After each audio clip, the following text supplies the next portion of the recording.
Dalam pidatonya, Prabowo mengatakan menurut survei daripada salah satu universitas terkenal di Amerika, yaitu Harvard University dan grupnya, memberikan survei terhadap masyarakat Indonesia yang mengatakan bahwasanya dari 200, hampir 200 negara di dunia ini adalah salah satunya nomor satu rakyat yang memiliki rasa kebahagiaan dalam hidupnya, atau rakyat yang paling bahagia hidup di dalam negara itu adalah Indonesia. Baru saja keluar sebuah survei dunia yang dilakukan bersama oleh Harvard University dan Gallup Poll, di mana dari hampir 200 negara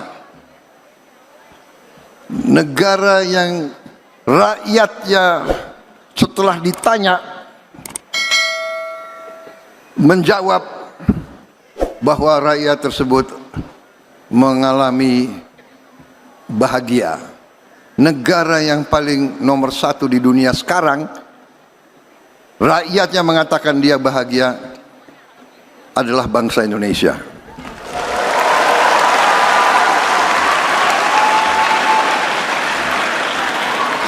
Ini mengharukan bagi saya karena saya paham bahwa sebagian besar rakyat kita sesungguhnya masih mengalami kehidupan yang sangat-sangat sederhana, yang berada dalam keadaan harus kita akui keadaan yang belum sesungguhnya sejahtera. Tetapi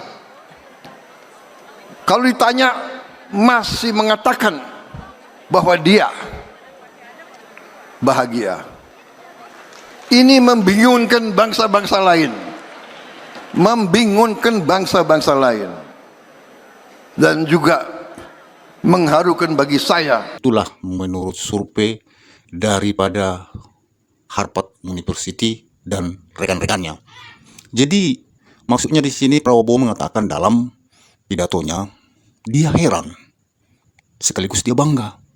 Dia heran dan dia bangga kenapa? Ternyata rakyat Indonesia bahagia dengan kehidupan miskin, dengan kehidupan ekonomi yang tertekan begitu.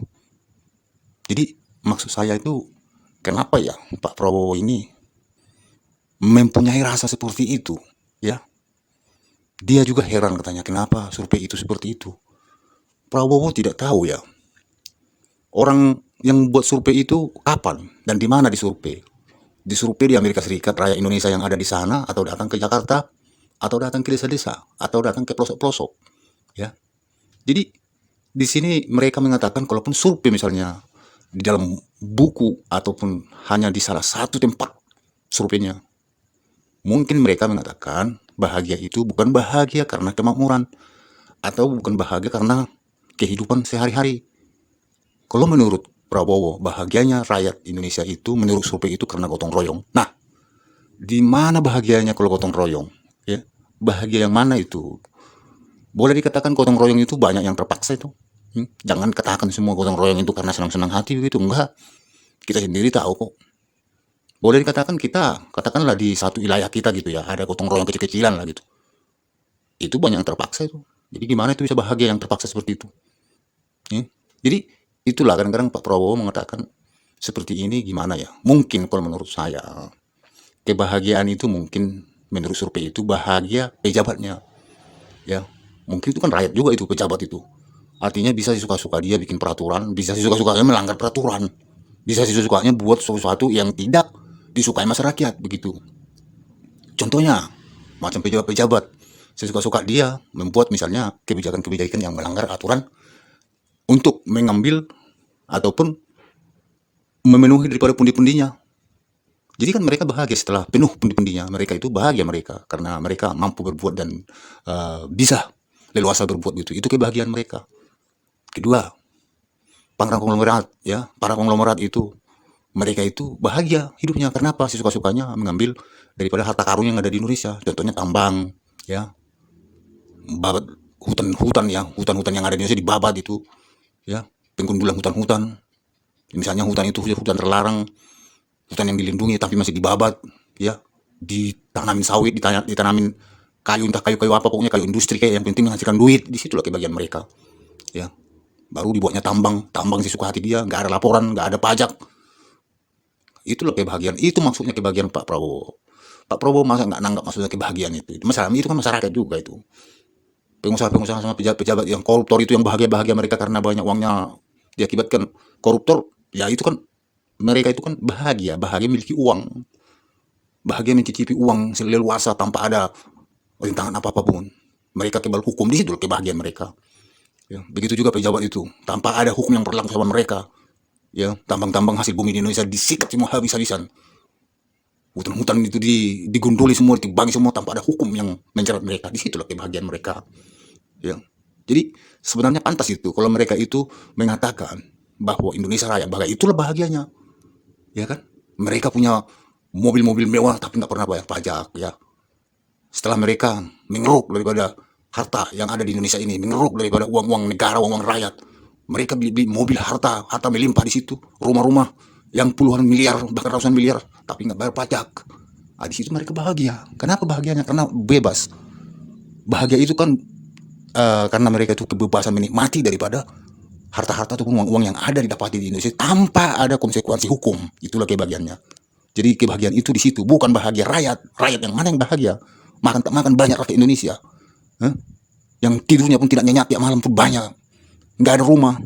Bagaimana bisa bahagia? Bahagia apa? Bahagia dari mana? Jadi sebenarnya Pak Prabowo tak usah lah mengatakan itu di depan publik. Sebenarnya mikir sendirilah Pak Prabowo, ya. Sebenarnya malu Pak Prabowo mengatakan itu. Harusnya Bapak Prabowo sudah tahu seperti itu, ada survei. Mikir sendiri, mikir ataupun kumpulkan semua bawahan Prabowo, menteri-menterinya. Di situ yang perlu Bapak beritahu ini, supaya mereka itu melakukan tugas-tugasnya masing-masing dengan benar begitu. Ke mereka yang perlu ditekankan ini, survei ini. Jangan ke publik begini, diumbar di podium, kan. Sebenarnya malu Pak Prabowo seperti ini, malu. Pak Prabowo sendiri juga bingung, kan. Kenapa survei itu ada seperti itu? Malu sendiri, kan. Jadi begitu teman-teman, nggak ngerti juga kenapa Pak Prabowo mengumbar ini di publik. Seharusnya dia simpan di pikiran dia, baru panggil semua dia punya pembantu-pembantu dia, menteri-menteri dia, baru di situ diutarakan ini. Saya malu mendengar ini, begitu. Baru arahkan semua kata-kata Bapak yang selalu di podium-podium itu, arahkan kepada mereka. Lakukan dengan real kata-kata Bapak itu yang selalu ngomber-ngomber bahasa-bahasa ataupun pidato-pidato Bapak yang tegas-tegas mengatakan bahwa akan mengejar koruptor ataupun menegakkan hukum ataupun menangkap yang melanggar hukum yang tidak berpihak kepada masyarakat. Ke menteri Bapak itu dia apa? Disampaikan, realisasikan ke menteri Bapak itu, supaya menteri-menteri Bapak itu memberikan realisasi ke masyarakat. Jadi kalau cuma hanya ngomong itu, terus bahasa seperti itu sampai tahun ke tahun, sampai nanti pemilihan yang akan datang juga seperti ini, ya sudahlah. Sampai kemana lagi negara ini? Walaupun Bapak nanti bisa sampai satu periode. Kalau seperti ini, ya menurut pakar-pakar, menurut saya, menurut pakar ataupun menurut pengamat ataupun banyaklah yang mengatakan kalau seperti ini terus mungkin nggak sampai satu periode. Ya mudah-mudahan ya sampai satu periode Pak. Yang penting kami percayakan Bapak untuk memberikan yang terbaik kepada negeri. Tapi kalau hanya omong-omong ya nggak ngerti juga Pak ya. Kalau omong-omong aja seperti itu terus-terusan begitu mengumbar-umbar kata-kata seperti itu, tidak ada realisasi yang nyata, yang real, yang dirasakan masyarakat begitu ya. Yang dirasakan betul masyarakat itu. Oh, memang betul-betul untunglah Bapak Prabowo ini jadi presiden. Harus ada begitu dari kata-kata dari masyarakat, baru kita percaya bahwa Prabowo itu bekerja dengan sesungguhnya demi rakyat begitu. Begitu teman-teman.